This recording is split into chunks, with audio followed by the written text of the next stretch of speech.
make sure that we are trying to fulfill in Ramadan? What are some of those goals, and what are some practical ways for us to achieve those goals, inshallah ta'ala? So, uh, so an example of how the Sahaba, we're going to mention many examples of the early Muslims, of the Sahaba. We're going to mention examples from the early Muslims, and we're going to try to limit our examples to those who have passed away within the first 200 years after the Hijrah, as those are the very early generation of Muslims, and they're always going to be the measuring stick when it comes to our practice of Islam, and we're always going to try to emulate their practice. And the Prophet sallallahu alaihi wasallam, he even tells us in a hadith that khairun nasi qarni, that the best of mankind is my generation, the Sahaba. ثم الذين يلونهم ثم الذين يلونهم, then those who follow them, then those who follow them, right? Then those who follow them. So the Prophet sallallahu alaihi wasallam, his generation, then those who follow them, then those who follow them, in succession, they are the best of mankind. So if they're the best of mankind, we have to make sure that we're trying our best to try to find out how they practice Islam, and we're going to try to follow that example. So when it comes to Ramadan, it's no different. So one example of how they used to look forward to Ramadan, you have Yahya ibn Abi Kathir, rahimahullah. He used to make a dua before Ramadan would arrive. And we're just around the corner. I mean, we're just a little over a week away from Ramadan. We ask Allah Azza wa Jalla to allow us to reach Ramadan. Ameen. But Yahya ibn Abi Kathir, rahimahullah, he would say a dua. He would say, Allahumma sallimni ila Ramadan. He would say, oh Allah, keep me safe until Ramadan. Oh Allah, give me safety so that I may reach Ramadan. And then he says, wasallim li Ramadan. And he said, and make Ramadan safe for me, right? Keep Ramadan for me. Allow me to reach Ramadan. And then he also says in his dua, وَتَسَلَّمْهُ مِنِّي مُتَقَبَّلًا, and accept it from me, right? Receive Ramadan from me, in acceptance. So they would make dua before Ramadan would even come around the corner, because they want to get that acceptance from Allah Azza wa Jal, right? And they're looking forward to it. This is something that they are eager to experience. Now, something that, this is an example of the early Muslims and how they would look at Ramadan. I remember I was talking to someone a while ago, and this person, we were talking about Ramadan, and they were saying, oh my God, the Ramadan is coming around the corner. I don't want Ramadan to come around the corner. So then I asked the person, why? Why don't you want Ramadan to come, to come close? Around the corner? They said, because I'm going to be hungry and I'm going to be fasting. So, subhanAllah, think about that. Some people, everybody has their own different levels. We ask Allah Azza wa Jal that He helps all of us, but we really need to change our perspective and look at Ramadan as an opportunity, all right? So today, I'm just going to mention certain points that we should really focus on for this Ramadan, right? Some of those really important goals. And the reason why I'm going to mention a lot of narrations from the early Muslims is to really show you the measuring stick, to show you the mark where we're trying to reach. And a lot of the examples we're going to mention, to be honest, we can't reach them. They're just too high for us to reach, but it will set the bar. And it should increase our expectations of ourselves, right? And in doing that, this inshallah ta'ala will lead to us having a higher motivation, to looking at this Ramadan in a different way, right? To looking at how the early Muslims, how did the Sahaba, how did they, what were some of their goals that they had? And mention, to be honest, we can't achieve those goals. So the first thing that we're going to talk about is the different levels of fasting. A lot of people, they understand that when you fast, you're staying away from food, drink, and intimacy with the spouses. Now, that's something that everyone knows. Every Muslim knows that they're not supposed to eat or drink. But fasting is not just about that. In fact, there are many scholars who mention different levels of fasting. For example, Abu Hamid al-Ghazali, rahimahullah, in his book Ihya Ulumuddin, he rahimahullah mentions that there are 3 levels of fasting. So let's read what he says. He said, "I'lam anna sawma 3 darajatin." He says that know that fasting is of 3 levels. There are 3 different levels of fasting. He mentions that how there is sawmul umum, that there is the fasting of the majority of people, the fasting of the masses, right? And this is people that, perhaps you can maybe translate this as the average fast. The fast of those who are average. Then he mentions wasawmul khusus. And then he mentions the second level is the fasting of those who are special, right? Those who are elite. So we got the regular fasting, right? The average Joe fasting. And this is a fasting that's absolutely virtuous, right? These are all different levels of a virtuous fast. But the different levels increase the virtue as you go up. So he mentions the average fast, the Sawm al-Umum. Then you have the Sawm al-Khusus, the fasting of the elite. And then he mentions وَصَوْمُ الْخُصُوصِ الْخُصُوص, and the fasting of the elite of the elite, right? Of the really high achievers. So then he explains what he means by these three levels. He says, "Amma sawm al-umum." He says, as for the fasting of basically the average Joes, or those who are just average, the general fasting, he's saying, فَهُوَ كَفُّ الْبَطْنِ وَالْفَرْجِ عَنْ قَضَاءِ الشَّهْوَةِ كَمَا سَبَقَ تَفْصِيلُهُ. He says, then this is the basic fasting where a person is not eating or drinking or fulfilling their sexual desires. That's what everyone basically knows that they have to stay away from. And this is absolutely a virtuous fast in the sight of Allah Azza wa Jal, but it's not as virtuous as the next levels. And then he mentions the second level which is higher than the first. He mentions وَأَمَّا صَوْمُ الْخُصُوص, as for the fasting of the elite, فَهُوَ كَفُّ السَّمْعِ وَالْبَصَرِ وَاللِّسَانِ وَالْيَدِ وَالرِّجْلِ وَسَائِرِ الْجَوَارِحِ عَنِ الْآثَامِ. He says, then this fasting is to keep all of your limbs away from sinning. This is like a higher level of fasting now. So we're not even talking about leaving food and drink. This is like a person is going through this mindset that, you know what, I'm going to stay away from all of these things. This person, and obviously sins don't break the fast, right? But they may diminish the reward of the fast. So the validity of the fast is not, affected by, general sins. Of course, there are some sins like eating and drinking that will affect the fast. But this is a second level of fasting. This is for those who don't just want to be average in the sight of Allah Azza wa Jalla.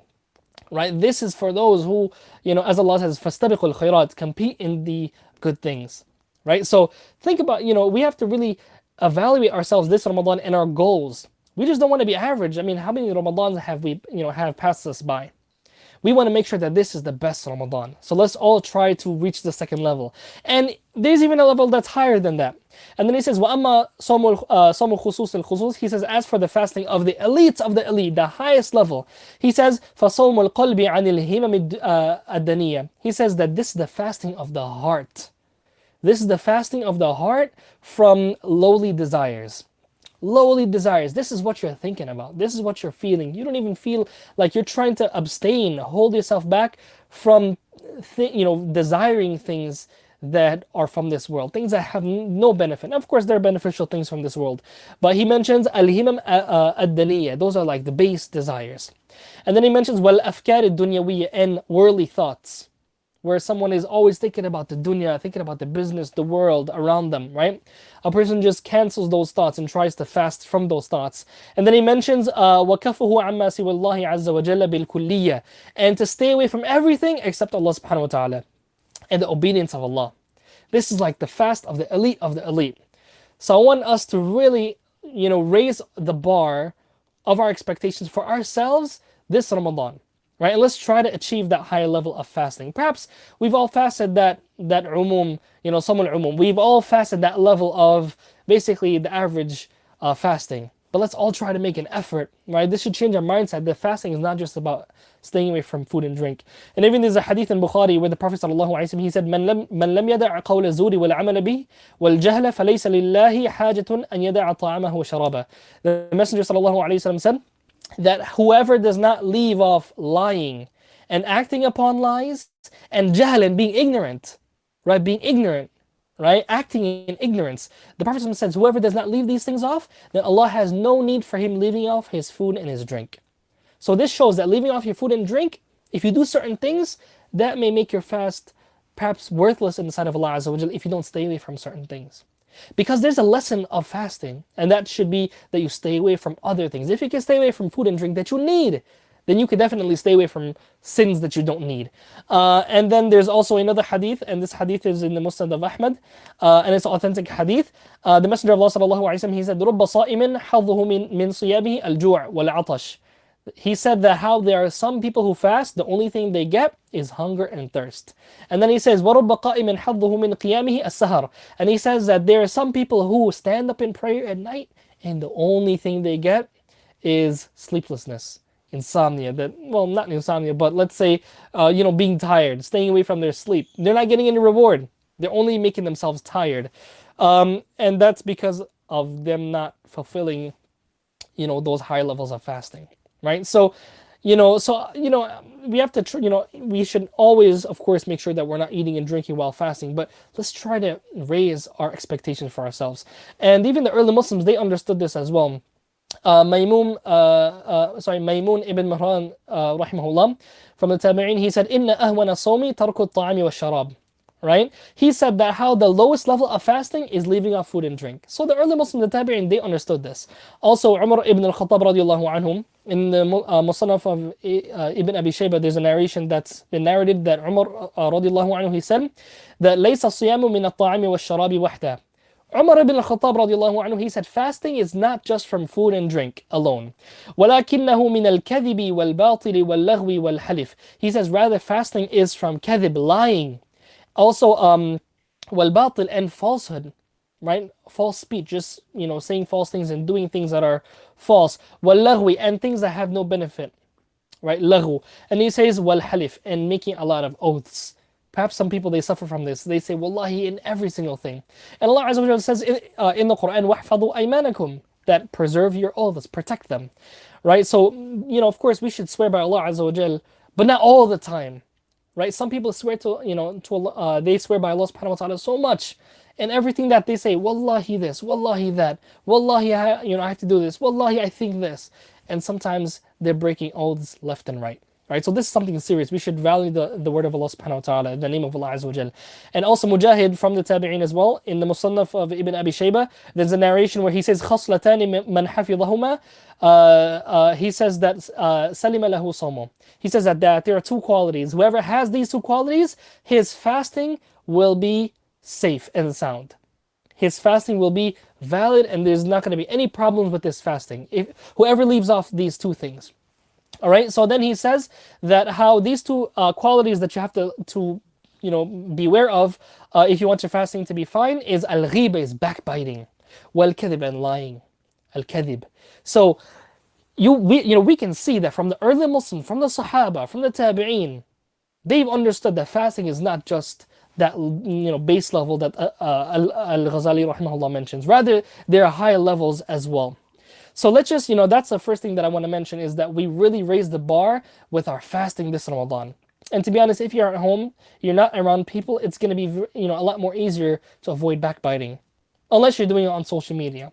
Which, to be honest, I advise, if there's anybody here that's addicted to something like Netflix, for example, or things that have no benefit, TikTok, so a'udhu billah, so many weird things on there, right?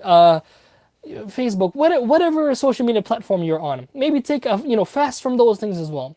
That's a high level of fasting, where you're fasting from these, thoughts of the dunya and baseless desires. And that's what these things are really fueling. Not everything on social media is bad, but a lot of it is. I'm talking about those prank videos and all these weird stuff, right? So this is what Al-Ghazali mentioned is the highest level of fasting, where somebody stays away from even things that may be permissible, but they are lahu, they have no benefit. Right, just wasting your time. So we ask Allah Azza wa Jalla that He give us all tawfiq to really reach that high level of fasting. Something else I want to talk about and show you how the early Muslims had goals concerning is the Quran and reciting the Quran. So let's just mention some examples from the early Muslims.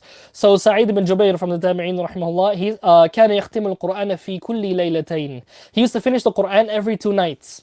So in one Ramadan, that's about 15 times, right?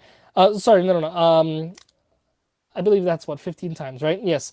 In every 2 nights. That's Sa'id ibn Jubayr rahimahullah. Also, Al-Walid ibn Abd al-Malik كان يختم في كل ثلاث. And he used to finish the Quran every 3 days. Right? That's about 10 times in the entire month. وختم في رمضان 17 ختمة. And he finished one time, I guess he used to do this. He used to finish the Quran 17 times in that month.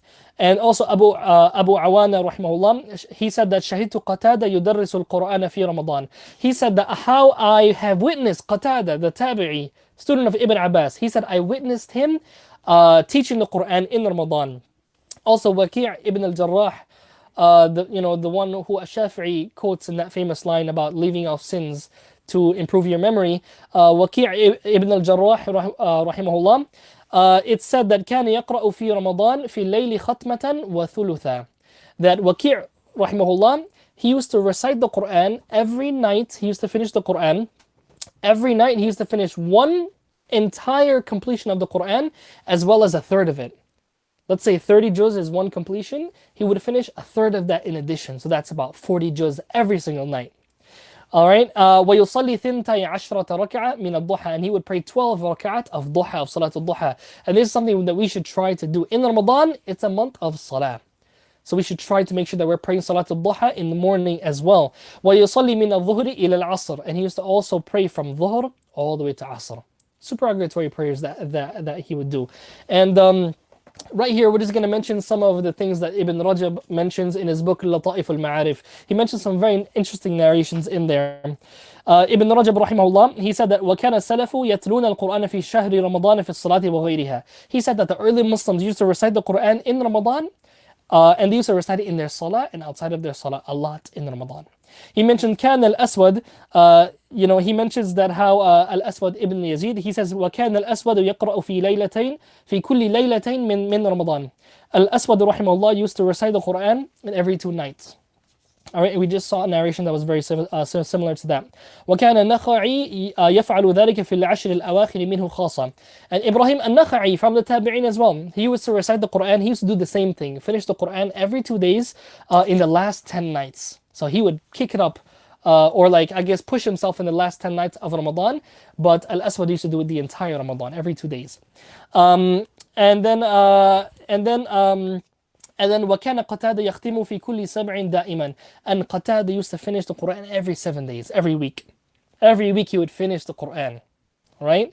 And I know some people who finish the Quran every 2 weeks. I know some people who finish the Quran, every week. So it is something that's possible, right? You read about 4 juz every single day, and you can finish in every week. And then he mentions that how وكان الشافعي إمام الشافعي وكان للشافعي في رمضان 60 ختمة يقرأها في غير الصلاة.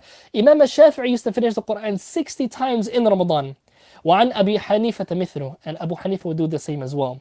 And then he says that how وكان الزهري إذا دخل رمضان قال فإنما هو تلاوة القرآن وإطعام الطعام. He says that Ibn Shihab al-Zuhri, the famous muhaddith, right, from the early Muslims, he said that when the Ramadan would come, Az-Zuhri rahimahullah would say that this month is only to recite Quran and it's only to feed people food, to give people food and to donate food. And also Imam Malik, it was narrated something very interesting about Imam Malik. قال ابن عبد الحكم, Ibn Abd al-Hakam said about Imam Malik, كان مالك إذا دخل رمضان يفر من قراءة الحديث. When Imam Malik, when Ramadan would come, he would run away from reading hadith. Nobody would find him reading hadith and studying and narrating hadith in this time. ومجالسة أهل العلم.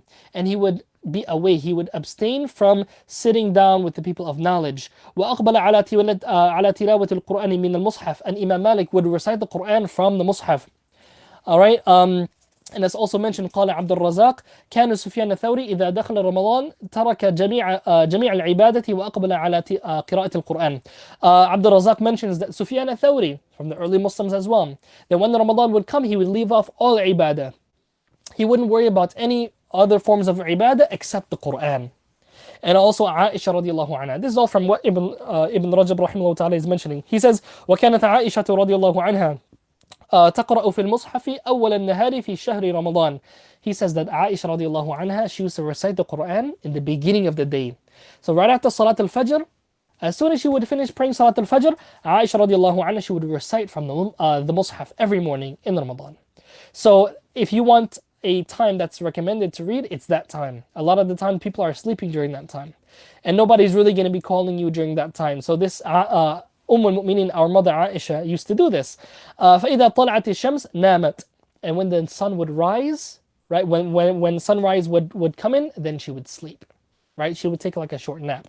So if somebody says, oh, it's wrong to take a nap at this time, look at the Aisha radiallahu anha, she used to do this. And there's many other narrations. We can go on and on and on about the numerous narrations that we have of the early Muslims and their attachment to the Book of Allah Azza wa Jal in Ramadan. Now we have a problem. There is a hadith where Allah's Messenger sallallahu alaihi wasallam, he forbade one of the Sahaba from reading the Quran in a shorter time than 3 days. But that sort of clashes with a lot of the things that we've mentioned. If the Prophet ﷺ is saying that we cannot read the Quran in less than 3 days, then why were they doing it? right? If the Prophet, and it's authentic hadith where he forbids one of the Sahaba, he said that do not read the Quran in less than 3 days. In other words, spread it out more. Ibn Rajab, he comments on this. He says وإنما ورد النهي عن قراءة القرآن في أقل من ثلاث على المداومة على ذلك. Ibn Rajab, he said the Prophet ﷺ only forbade doing that on a consistent basis throughout the year. Right? The Prophet ﷺ didn't mean that, okay, if you want to take advantage of special times. Ibn Rajab continues. He continues and then he says that فأما في الأوقات المفضلة كشهر رمضان خصوصا الليالي التي يطلب فيها ليلة القدر أو في الأماكن المفضلة كمكة لمن دخلها من غير أهلها. Ibn Rajab, he says, as for specific times like Ramadan and the nights of Ramadan where someone is looking for Laylatul Qadr. And so Ibn Rajab mentions that if you read the Quran in less than 3 days in special times like Ramadan, there's no problem. And he also mentions special places as well. If you want to go into Mecca, for example, if you're from someone who's outside of Mecca and you visit Mecca and you want to recite the Quran in this virtuous city, he says, فَيُسْتَحَبُّ الْإِكْثَارُ فِيهَا مِنْ تِلَاوَةِ الْقُرْآنِ اغْتِنَامًا لِلزَّمَانِ وَالْمَكَانِ. Ibn Rajab, he says that it's recommended for someone to increase even more quicker than reading in 3 days, right? Finish it in 2 days, finish it in 1 day. He says that it's recommended to do that to take advantage of the time and the place. وَهُوَ قَوْلُ أَحْمَدَ وَإِسْحَاقَ وَغَيْرِهِمَا مِنَ الْأَئِمَّةِ. He says this is the view of Ahmad ibn Hanbal, Imam Ahmad, وإسحاق ibn Rahawayh. This was his view as well. وَعَلَيْهِ يَدُلُّ عَمَلُ غَيْرِهِمْ كَمَا سَبَقَ ذِكْرُهُ. And he mentions, and others have this view as well because of what they used to do in their actions. Those famous scholars that we've just mentioned from the early Muslims, they would only do this because they believed it was permissible, right? So, and this is of course a very good view that Ibn Rajab rahimahullah ta'ala has, that you can read it in less than 3 days for the virtue of it, to get the ajr of the qira'ah and the tilawah. However, to understand it, right, to do it on a consistent basis, this should not be done. But it's only to take advantage of those specific times. Now, you may be thinking like, okay, this makes me feel like a loser. This may, don't think negatively. Rather, this should push you to say, to think that, what, eventually I want to get to that point. Right? I want to put in the work so I can get to that point eventually. Remember, these people did not come out of the wombs, say Assalamu alaikum and open up the Mus'haf and reading, this amount of Quran. No, it took practice. A lot of these people, perhaps they were kuffar or non-Muslims before they've accepted Islam. Many of the Sahaba were mushrikun before accepting Islam. And a lot of them didn't know how to read. The Prophet ﷺ taught them. So you got to reach that particular level that you want to get to. So I think everybody looking at these narrations, hearing these narrations, we should raise the bar for ourselves. Not to read the Quran in 60 times like Imam Shafi'i and Abu Hanifa, rahimahumullah. Rather, we should maybe say you want to finish the Quran once this Ramadan. If you've never done it before, this is an excellent time to do that. So that maybe you can join them in their completion of the Quran. These are people, the early Muslims would finish the Quran multiple times in the month. At least finish it one time. So that you can say that, what? I have joined them in completing the Quran. Try to do that. And I think if you're at home, if you're in quarantine right now, there's an excellent opportunity. A lot of us, this is really a golden opportunity from Allah Azza wa Jal for us to do just that, right? To really meet our goals. So whatever your Quran goals are, try to fulfill those goals. If you don't know how to read the Quran, try to find some content online that can help you. Try to, hire a tutor, for example, to help you learn the Quran in Ramadan. Right? We've just mentioned the narration where Qatada used to teach the Quran in Ramadan. So the early Muslims would do that. We ask Allah Azza wa Jal that we follow their example. Ameen. Right? And also, it's not just about recitation, but it's also about understanding as well. Right? It's also about understanding as well. So maybe try to watch some tafsir lectures. Try to read some books of tafsir. And just try to benefit, read the translations. A lot of people say, oh, translations are this or that. No, translations are excellent. Right? And I know that Ustad Farhan, for any of you that tuned in yesterday, he's mentioned a lot of great tips concerning this. My third point of advice is the salah. Try to make sure you're praying 5 times a day. And like I said, if you're in quarantine, this should be easy, inshallah ta'ala. Now, now speaking of Quran, right? We were just speaking about Quran. There's a verse, there's a hadith in Sahih Muslim. The Messenger, he tells us, "Iqra'ul Qur'ana فإنه يأتي يوم القيامة شفيعا لأصحابه." Allah's Messenger sallallahu alaihi wasallam said, "Recite the Quran because it will come on Yawm al-Qiyamah as an intercession for its companion." We want to be all the companions of the Quran. So the Quran will intercede for us. Our deeds of recitation, right? Not the sifa of Allah Azza wa Jal. Not the actual speech of Allah Azza wa Jal. Rather the Quran, our deeds. عملنا بالقراءة. Our deeds of reciting the Quran will intercede for us. Okay. Also, if you pray your salah, this will keep your Quran in check. So many people have memorized the Quran and they want to know, how do I keep the Quran with me? How do I continuously revise it? How do I keep it sharp? People who have memorized Juz Amma, people who have memorized half of the Quran or more than that, it doesn't matter. We've all memorized something, right? But how do we keep it in check? There's a hadith in Sahih Muslim. Allah's Messenger sallallahu alaihi wasallam says, وَإِذَا قَامَ صَاحِبُ الْقُرْآنِ فَقَرَأَهُ بِاللَّيْلِ وَالنَّهَارِ ذَكَرَهُ. Allah's Messenger sallallahu alaihi wasallam said that the companion of the Quran, when he stands up, when he gets up and he prays, right, and he reads it in the day and the night. He reads it in the day and the night, and this is not just specifically for the salah, but it just means to read it and to have to give it attention, but specifically in the salah. Specifically in the salah, the Prophet says, وَإِذَا قَامَ صَاحِبُ الْقُرْآنِ, when the companion of the Quran, when he stands up and he reads it in the night and the day, he will remember it. وَإِذَا لَمْ يَقُمْ بِهِ نَسِيهُ, and if he doesn't stand up with it, if he doesn't make qiyam with his Quran, then he will forget it.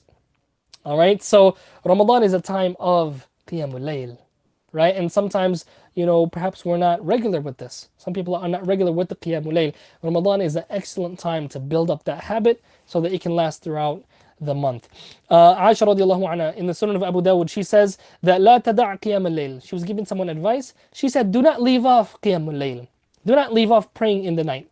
فإن رسول الله صلى الله عليه وسلم كان لا يدعه وكان إذا مرض أو كسل صلى قاعدا. She said that Allah's Messenger sallallahu alaihi wasallam never used to leave off the qiyamul layl, right? And when he would be sick, or when he would, let's say he wasn't feeling it, right? Kasala. It doesn't mean he was lazy, but let's say we don't want to use that word for Allah's Messenger sallallahu alaihi wasallam, but he wasn't feeling it, right? He wasn't feeling like standing up. She said that he would pray sitting down. So this is a reminder for all of us. We're not going to get to go to Taraweeh this Ramadan. Allahu A'lam how it's going to look, or if we're ever going to have that opportunity. But try to pray Taraweeh by yourself at home. And I'm sure that we've been through a lot of Taraweeh throughout the years to know how it's prayed. Right? It's just 2 rak'ah, it's in units of 2, and you can pray however much you want. The Prophet ﷺ would pray 11, right? Pray 10 units of 2, and then he would pray 1. He would make his witr 3 at the end, or he would pray that 1 rak'ah at the end.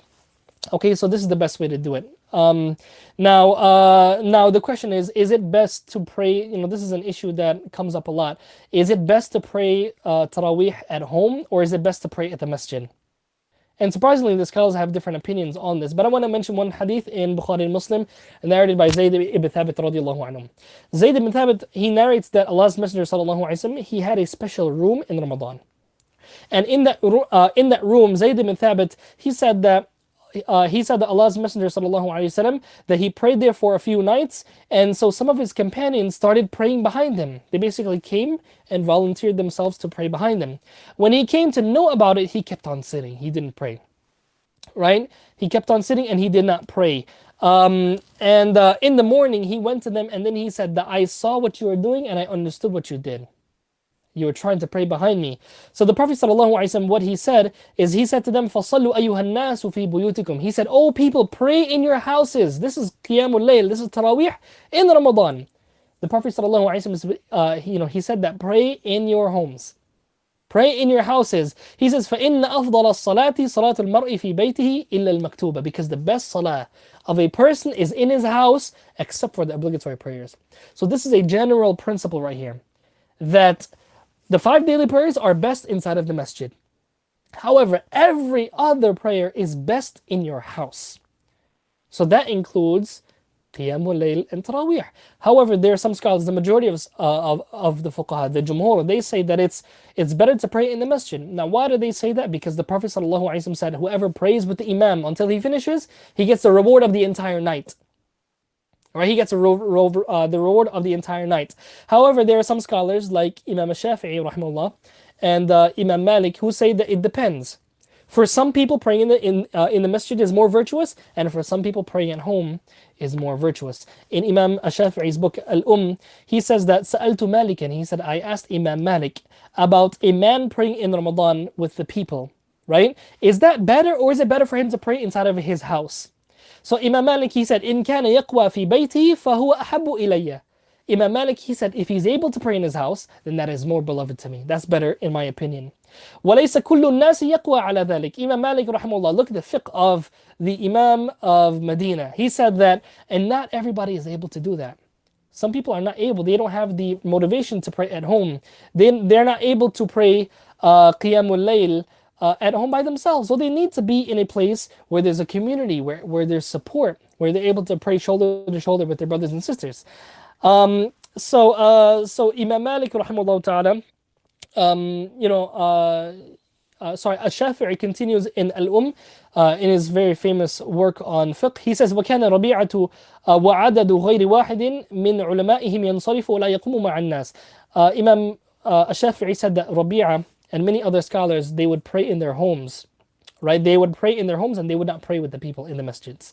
And وَقَالَ مَالِكٌ, and Imam Malik said, وَأَنَا أَفْعَلُ مِثْلَ ذَلِكَ. Imam Malik, rahimahullah, he says that I do that. In other words, Imam Malik did not pray in the masjid with the people, according to Imam Shafi'i. And Ibn Qudama, rahimahullah ta'ala, in his book Al-Mughni, he mentions some different opinions of those early scholars. He mentions قال أحمد, that Imam Ahmad said, كان جابر وعلي وعبد الله يصلونها في جماعة. Imam Ahmad said that Jabir ibn Abdullah, Ali ibn Abi Talib, Abdullah ibn Mas'ud radiallahu anhum ajma'in, they would pray in the jama'ah. They would pray with the people. All right? And he mentions that, and then he mentions, وَقَالَ مَالِكٌ وَشَافِعِي, he mentions the view of Imam Malik and Shafi'i that it depends. So a person, if you think about this, perhaps your opportunity right now to pray in the home could be more virtuous for you and more rewarding in the sight of Allah Azza wa Jal. I just want to mention those opinions just so you're aware of it. To show that this opportunity that we're in right now, some people think that, my Taraweeh is not going to be accepted. But no. In fact, some scholars say that it's better to pray Qiyamul Layl in your homes. It's better to pray your own Taraweeh in your homes with your families. That's the point we're trying to make. Right? We're not trying to, cause confusion. We're trying to show that there are some scholars who say that praying in your home is even better. And some scholars would prefer to do that, like Imam Malik, rahimahullah. So we should just, look at this opportunity, not as an opportunity of, of being deprived. Rather, we should be happy that Allah Azza wa Jal gave us this opportunity to pray in our homes. And the Prophet Muhammad sallallahu alaihi wasallam, he said that لا تجعلوا بيوتكم قبورا. He said, do not make your homes as graveyards, because you can't pray in the graveyard. So pray in your homes. So also another thing that we should try to do is try to understand what we're reading so that we can at least cry in salah. The Prophet ﷺ, he would cry in his salah, right? And he would cry when hearing the Quran in general. There's a hadith in Bukhari narrated by Ibn Mas'ud, where the Prophet ﷺ, he came to Ibn Mas'ud and he said, "Iqra' alay." He said, "Read to me." So Ibn Mas'ud, he said that, am I going to read the Quran to you, O Allah's Messenger? And it was revealed to you. So the Prophet ﷺ, he said, إِنِّي أُحِبُّ أَنْ أَسْمَعَهُ مِنْ غَيْرِي. He said, I love to hear it from others. So Ibn Mas'ud started reciting Surah An-Nisa. And he recited the ayah, فَكَيْفَ إِذَا جِئْنَا مِنْ كُلِّ أُمَّةٍ بِشَهِيدٍ. Allah subhanahu wa ta'ala says that, how will it be when we bring a witness over every nation? وَجِئْنَا بِكَ عَلَى هَؤُلَاءِ شَهِيدًا, and we will bring you over all of these people as a witness. So the Prophet ﷺ, this verse is talking about him, that Allah will bring him as a witness over all of mankind. So the Prophet ﷺ, it's mentioned that how, he said stop. He said hasbuka, that's enough. He said that's enough to Ibn Mas'ud. And Ibn Mas'ud, he said that فَالْتَفَتَ فَإِذَا عَيْنَاهُ تَذْرِفَانِ. He said that the Prophet ﷺ, he turned and he saw that the Prophet ﷺ, his eyes were tearing. Right? He was crying because of what he was hearing. Now, one more thing that I want to talk about is for us to, one of the other goals that we should have is to control our eating. A lot of people, they may think that perhaps Ramadan is a time just for social festivities. I've even heard a lot of people, some people look at Ramadan as just a time where you save up your appetite the whole day and you have a big feast with your family. Some people think that that's what Ramadan is about, but Ramadan is not about that. Rather, there's a lot of narrations from the early Muslims There's actually one by Ali bin Abi Talib, and this one is a bit, a very severe statement that Ali radiallahu anhu said. He said, "من كان همه ما يدخل إلى جوفه كانت قيمته ما يخرج منه." Ali radiallahu anhu, he said, whoever's only, I guess, motivation, whoever's only desire is what they put in their mouth or what they put inside of their body, then their value will be what comes out of the body. And I don't think that needs any explanation. But this was a statement, a very famous statement of Ali radiallahu anhu. And this is just to show you that your motivation, especially in Ramadan, shouldn't just be that. Of course, enjoy the good things that Allah Azza wa Jalla has provided. But Ibn Umar radiallahu anhu, he said, مَا شَبِعْتُ مُنْذُ أَسْلَمْتُ. Ibn Umar, another one of the Sahaba, he said, I have not eaten my fill since I became a Muslim. All right? And you also had, Sufyan al-Thawri, rahimahullah, he said, إِذَا أَرَدْتَ أَنْ يَصِحَ جِسْمُكَ. Sufyan al-Thawri, from the early Muslims, he said, if you want a healthy body, right? If you want a healthy body, he said that, وَيَقِلَّ نَوْمُكَ, and if you want to be able to sleep less, فَأَقْلِلْ مِنَ الْأَكْلِ, then eat very little. All right, eat very little. And Imam Shafi'i, he speaks about being full as well, and eating and being overfilled. Imam Shafi'i, he said that الشِّبَعُ يُثَقِّلُ الْبَدَنِ, that being full like this, it makes the body very heavy, makes you feel lethargic and lazy. وَيُزِيلُ الْفَطِنَ, and it makes your intelligence lack. وَيَجْلِبُ النَّوْمِ, and it makes you very sleepy. I think anyone who's been full here, you guys know that it creates that that sleepy feeling that you have. وَيُضَاعِفُ صَاحِبَهُ عَنِ الْعِبَادَةِ, and it makes being full like this makes a person not want to make ibadah. And in Ramadan, this is a time that we need to make ibadah. We need to push ourselves. So, Ramadan, let's try to, let's make this Ramadan different in the way that we're not gonna overindulge ourselves. Now, if you're going to have to be staying home this Ramadan, which that's what it seems like, perhaps you're not going to have the luxury of, going all out, right? Maybe try to budget yourself. Maybe try to, in terms of food, right? Try to make sure that you're spending your time on ibadah and it's not just about the food. And of course, there's a balance. There's a balance. We should try to be together with the family, right? We should try to eat iftar together with the family. That's very important that we come together as a family. I think one of the ways that we can come together as a family is by eating iftar together. Because sometimes when we go to the masjid, it's a brother section and a sister section, where the father is not with with his daughter, he's not with his wife, the mother is not with her son, she's not with her husband, right? So sometimes it may be very different. Now this is a time where families can come together, right? Families can come together. So try to have a good time at home, right? Try to have a good time with your family members and have some good iftar, and maybe try to cook that food together. Also, Ramadan is a time of sadaqah. It's a time of sadaqah as well. And we saw that narration of Az-Zuhri that Ibn Rajab mentions in his book. Az-Zuhri, one of the early muhadithun, he said, إِذَا دَخَلَ Ramadan, he said, when Ramadan comes, فَإِنَّمَا هُوَ تِلَاوَةُ الْقُرْآنِ, then it is only Qur'an recitation. وَإِطْعَامُ الطَّعَامِ, and feeding people food, right? And giving food. So my advice to everyone here, one of the goals you should have is to reach out to your family members, firstly, and find out those people that are elderly, especially from your family members, your grandparents, your aunts and uncles who are elderly, those who are not able to go out, and it's much more dangerous for them to go out. Try to find out about them, right? Try to make sure that you're looking out for their iftar as well, because they're going to be fasting as well. So try to find out about your family members first and foremost, then to then to your friends. A mistake that a lot of people make is that they go to their friends, this friend and that friend, and strangers, but they leave their own families hungry.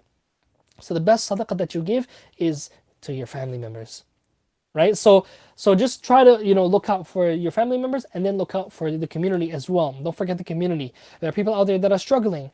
So if you know of a brother or sister that's struggling, then perhaps give them food for iftar. If your spouse is cooking, if you guys are cooking at home, maybe cook a little extra and drop it by a loved one. Drop it by a family member or a friend. There's a narration in the Sunnah of An-Nasa'i. The Prophet ﷺ, he said that man fattara sa'iman, whoever gives food to a fasting person to break their fast, كان له مثل أجره غير أنه لا ينقص من أجر الصائم شيء. The Prophet ﷺ said that you're going to get the same exact reward. If you feed somebody who's fasting, you give them food to break their fast, when they eat that food, you get the same reward of their fast, and the reward of the original person does not diminish. It is not diminished, right? Nothing is taken away from it. Let's just take this opportunity to really make some goals. Right, make some goals. I highly recommend you guys write these goals down on paper. Maybe follow some of these goals together with your family members, your friends. Make a group.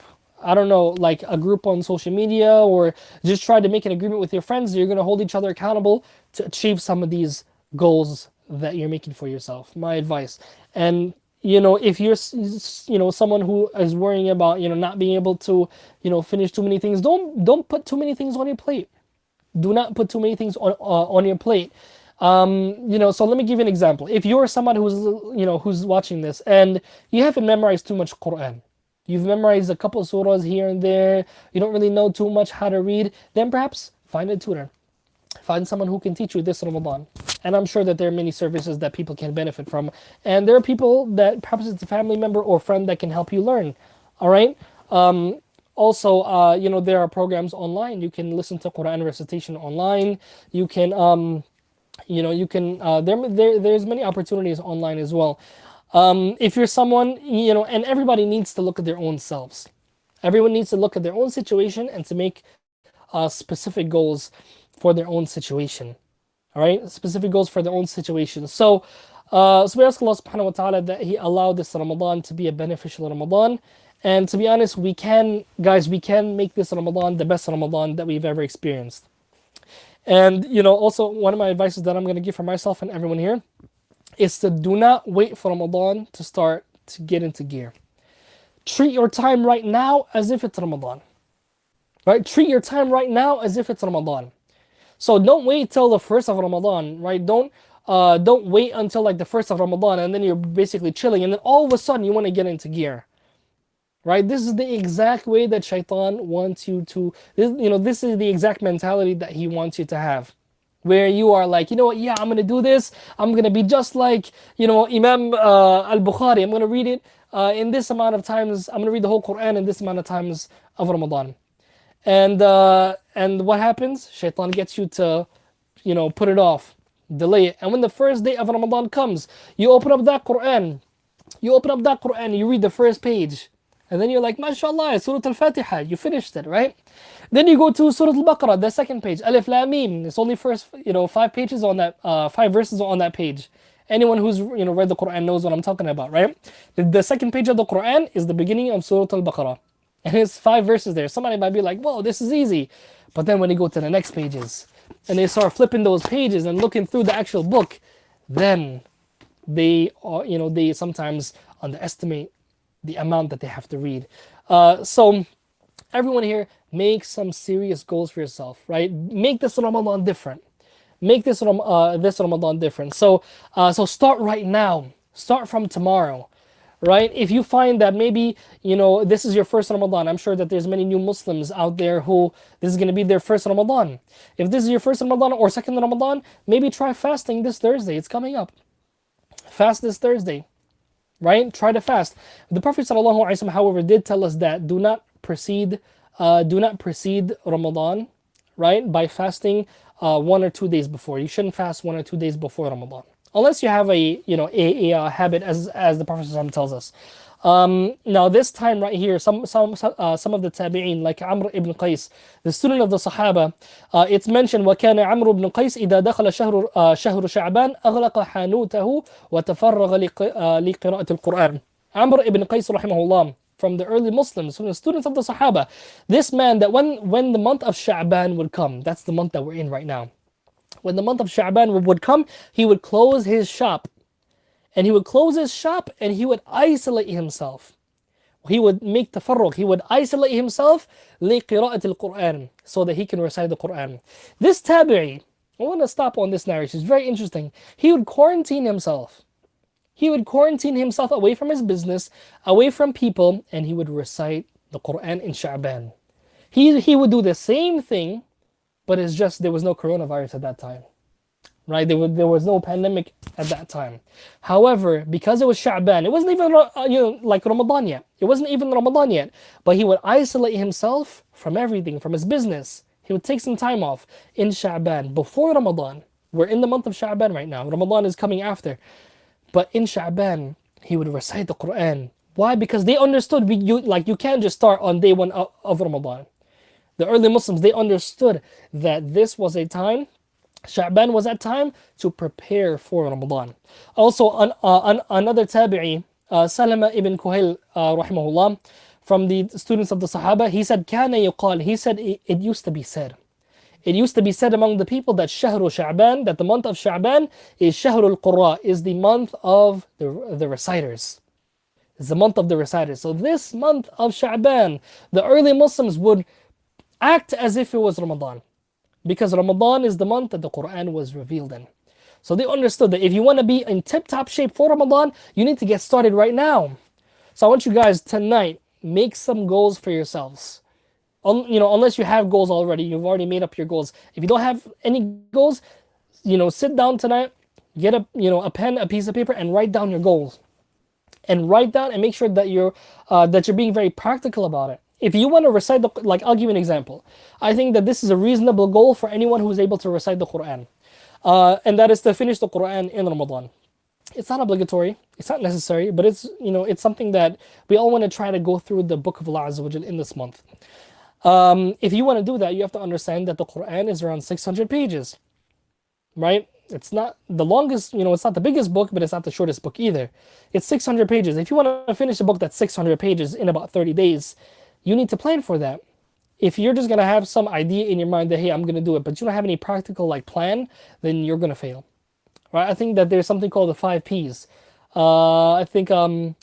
Proper preparation prevents poor performance. So follow the 5 Ps, right? Proper preparation prevents poor performance, right? You need to prepare yourself.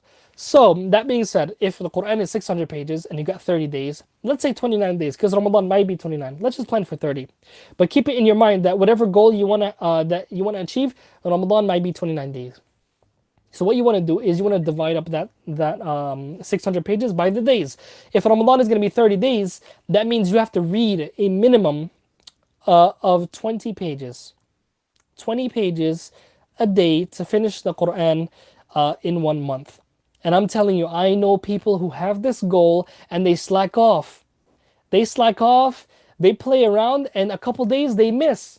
Every day you miss is 20 pages.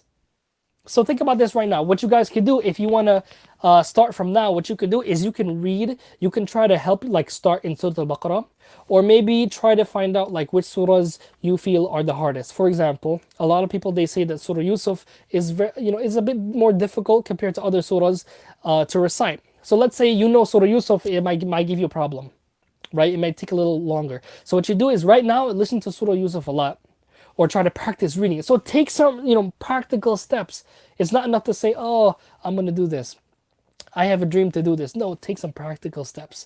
So if you need to read 20 pages a day, then do that, right? Do that. That's what you need to do every single day if you want to finish the Quran in Ramadan, in the whole month. If you want to pray your sunnah prayers, your 12 sunnah prayers, 2 before Fajr, 4 before Dhuhr, 2 after Dhuhr, 2 after Maghrib, 2 after Isha. The Prophet ﷺ says, whoever prays those 12, Allah subhanahu wa ta'ala has a house in paradise for him. So we want to get that reward. If you want to start doing that in Ramadan, start right now. Start right now. Don't wait till the first of Ramadan, right? Get into the groove, right? Build the habit now, so that when Ramadan comes, you're gonna smash it. Smash those goals, destroy those goals, and fulfill them. All right. Also, like I said, try maybe to fast a couple days and try to implement those higher levels of fasting. That for those days, you're not gonna fight your family members. And some of you guys are at home and you're in quarantine, and a lot of fights are happening, and you guys know exactly what I'm talking about, right? Wives fighting their husbands, husbands fighting their wives, kids arguing, and family members just going crazy in the house. And I think one brother told me that how in some countries, Allahu Alam, in China or whatever countries, that they have lockdown, a lot of divorce, a lot of divorces are happening. A lot of people are getting divorced because they're at home, they're cooped up at home, and they're just fighting. So we ask Allah Azza wa Jalla to protect all of us, Ameen, and to keep our families together, Ameen.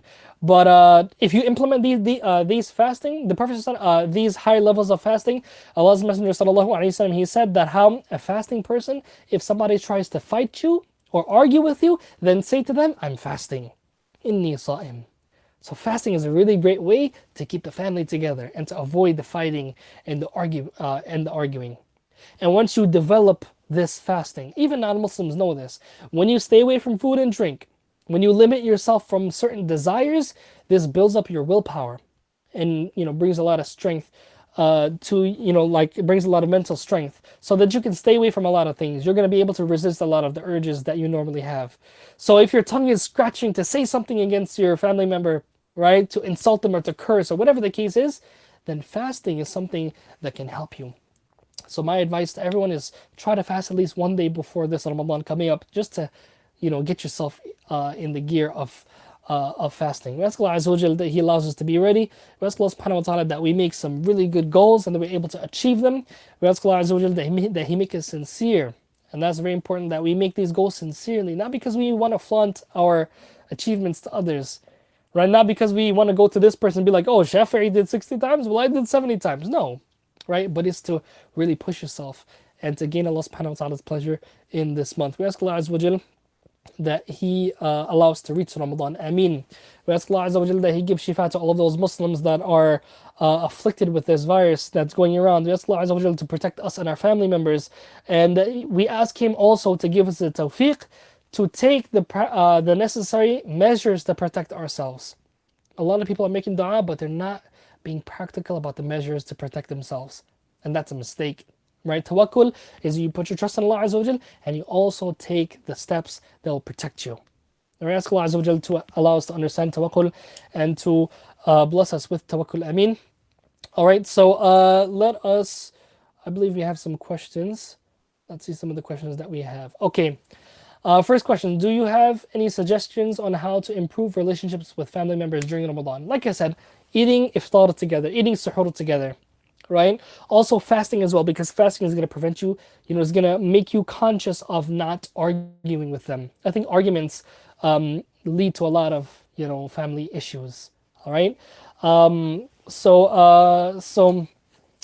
this is something that's, it's an unfortunate reality that I know personally of divorces happening right now.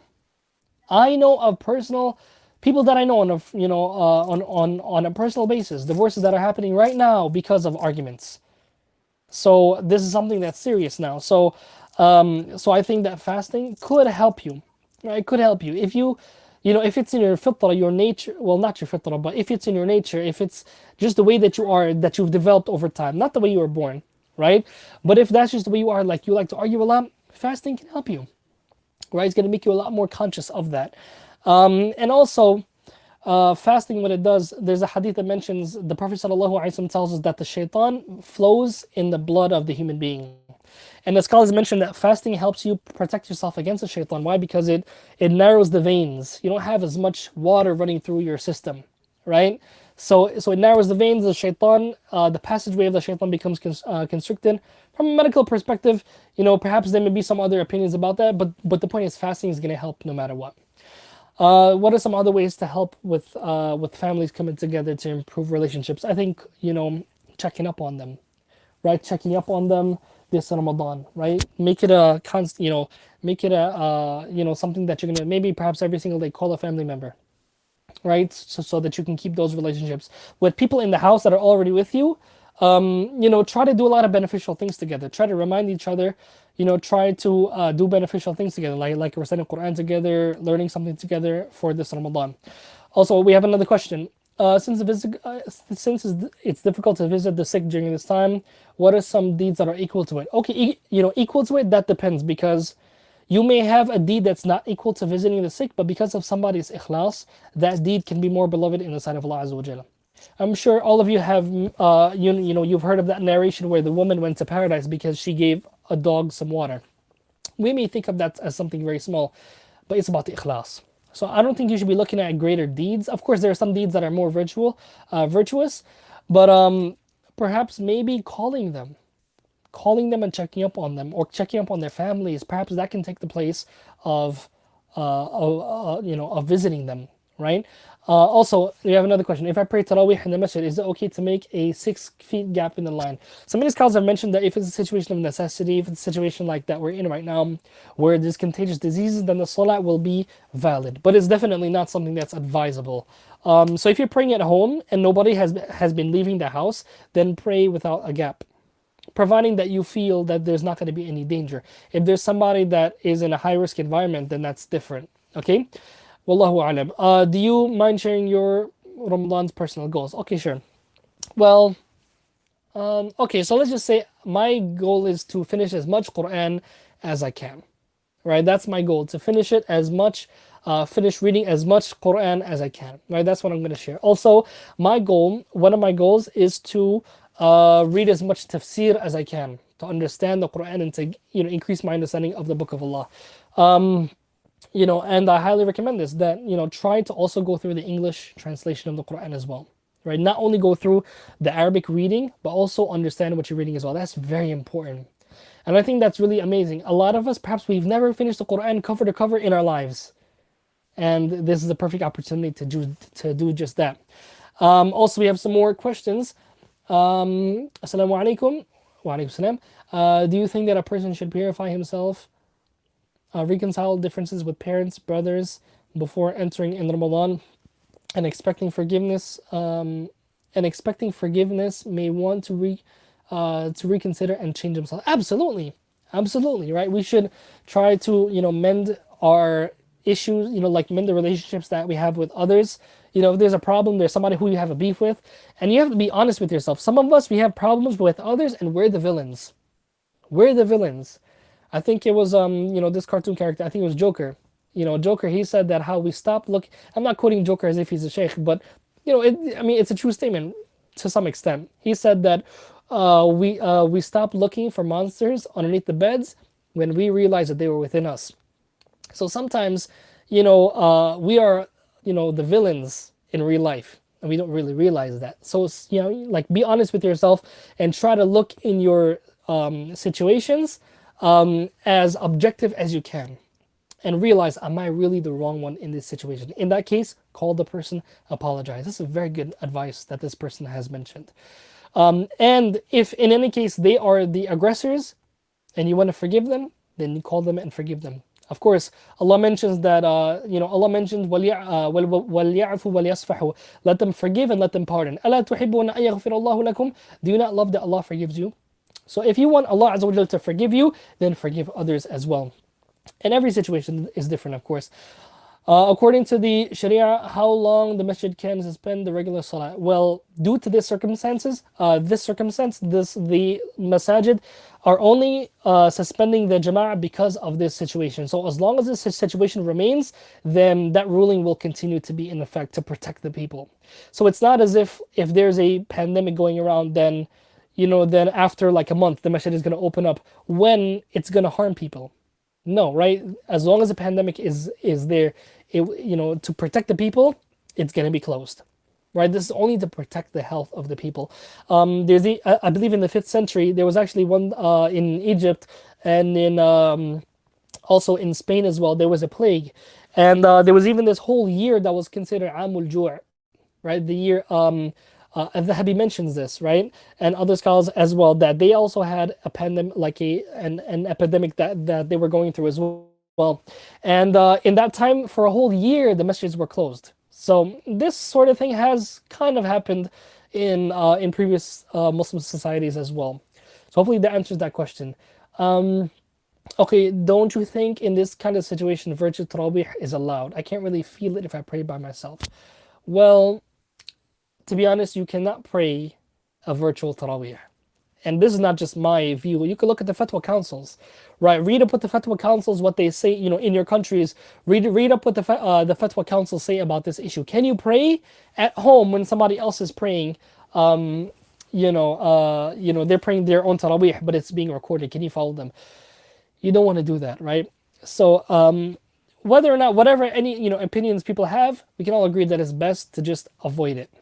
Okay, so my advice is just to pray at home.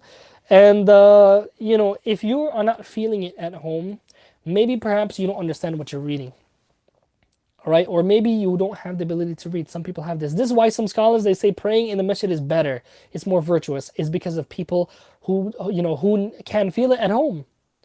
All right, I know people who prefer to pray at home. It's just everybody's different. Everybody's in a different situation. So I think that if you're in that situation, I don't think you should follow the Taraweeh. What I think you should do is maybe whatever you're going to read in your Taraweeh at home, try to read the translation beforehand. Right? And if you don't, if you have not memorized a lot of Quran, many scholars say that in Taraweeh you can stand up and you can hold the Mus'haf and you can read it. You can stand up and you can hold the Mus'haf and you can read it. Now, a misconception a lot of Muslims have is that Taraweeh is obligatory. Taraweeh is not obligatory. It's not an obligatory prayer. Okay, it's not. Like some people, they think that like when Ramadan comes around, some people don't pray the 5 daily prayers, but they go to the masjid to pray Taraweeh. And that's a problem, right? Many scholars, like one scholar, he was saying that the sweat on your head walking towards Salatul Dhuhr in the Jama'ah, in the masjid, is better than praying in the night, because that's something obligatory. Obligatory deeds are better than recommended deeds. And the recommended deeds are virtuous as well. All right? So that's my advice. And to be honest, some people perhaps they might have it difficult because they need that community support. And I think perhaps maybe listening to a lot of Quran.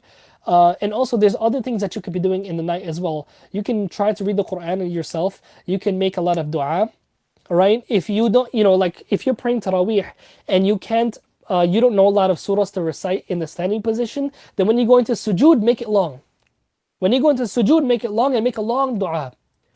Right? Let your salah be long in the sujood. And the Prophet ﷺ, he said the he said أقرب ما يكون العبد إلى ربه وهو ساجد, that the closest the slave of Allah is to Allah Azza wa Jal is when he's in sujood.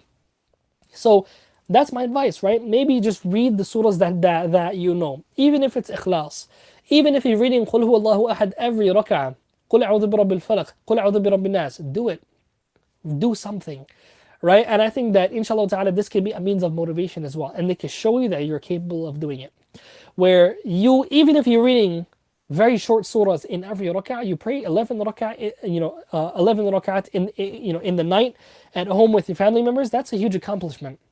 And do not look down on any good. The Prophet ﷺ, he said, لا تحقرن من المعروف شيئا. Never look down, never belittle any good. Never belittle any good act. Any good act.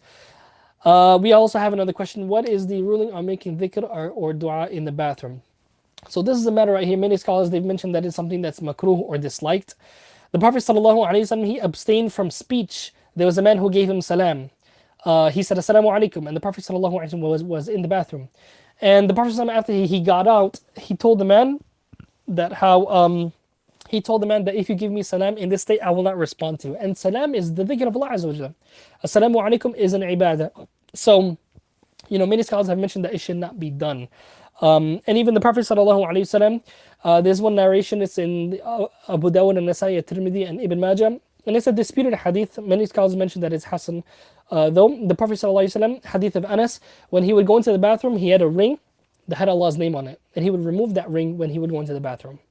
So, so many scholars have mentioned that it's makruh, is disliked to mention Allah Azza wa Jalla's name in the bathroom. All right, and this was the view. This is the view in the Hanbali madhab as well. All right. Also, we have another question. Yes, and mentioning Allah Azza wa Jalla's name is disliked in the bathroom as well.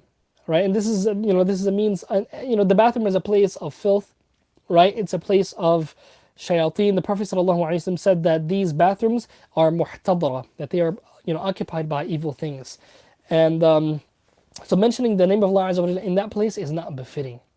However, if you come out of the bathroom, then it's no problem. So, wallahu a'lam. All right, do we have any other questions? Any other questions? Let's see, I think we have a comment.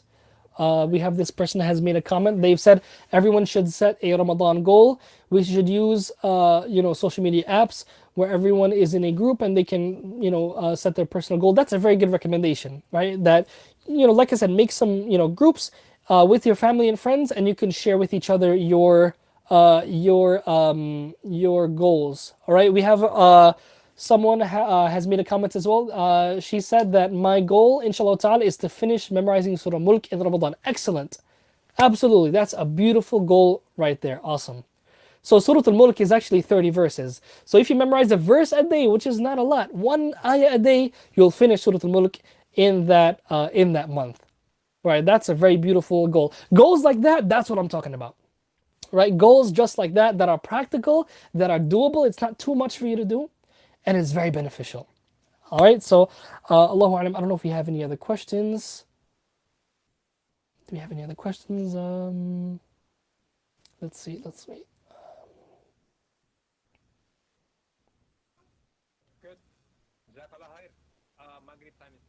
All right. So, inshallah ta'ala, we will stop for Salat al Maghrib. And I hope you guys have benefited from this. I definitely benefited from this. So inshallah ta'ala we're going to stop here. سبحانك اللهم وبحمدك نشهد أن لا إله إلا أنت نستغفرك ونتوب إليك والسلام عليكم ورحمة الله وبركاته.